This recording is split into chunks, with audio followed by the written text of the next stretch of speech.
Some rabbis either won't because of their own convictions or because of their concern about what the reaction will be, won't touch Zionism, won't touch Israel and its meaning today, should be a source of real concern. So, how do we teach about Zionism? Well, first of all, we have to agree that we need to teach about Zionism. Again, there won't be one standard curriculum that everyone will use. After all, we're Jews. So, by definition, we're going to interpret it in various ways. But we've got to do a better job from the beginning. And again, now speaking not as an AJC professional, but as a parent, my wife and I have very strong feelings. In my wife's case, coming from an Arab country, having been a refugee, again, Israel for her was not just an intellectual abstraction, it was a visceral reality.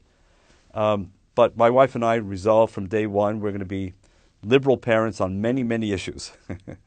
But we also want our children to understand from day one what's important to us.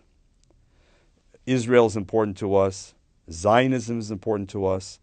Collective responsibility of the Jewish people is important to us.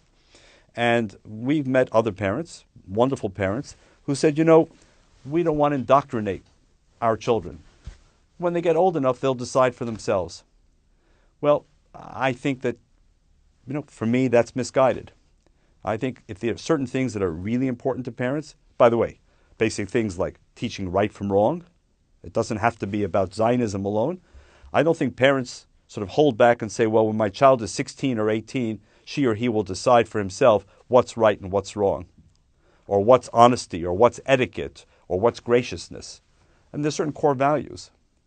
And I think that those of us who care about Israel, those of us who understand something about 20th century history, not to mention biblical history, need to be a little more assertive and confident about what we share.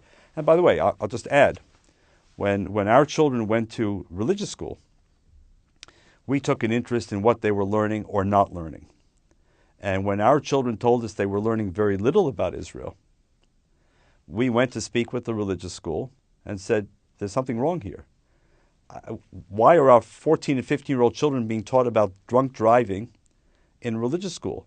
I mean, obviously they need to know about drunk driving, but that's not why my wife and I are sending our children to religious school to learn about drunk driving. They'll learn that elsewhere.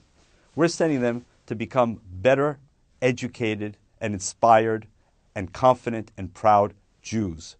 And to be proud Jews, they need to understand our faith, however we interpret it, our peoplehood, and yes, our land. And our land is not New York.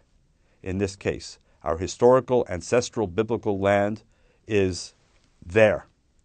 And if they don't get it and they're not taught it, how will they ever know? This all begins at home. It all begins at home. Synagogues can help. Schools can help. Jewish studies courses in colleges can help. Nothing, in my experience, can replace the home. If children in the home are set on the right course, we're proud Jews. To be a proud Jew for us also means a connection with Israel. It means understanding what Zionism is and being proud of it. Then we're off in the right direction. If not, to expect others to step in and do all the corrective work can be a challenge. It's not impossible, but it can be a big challenge. It begins at home.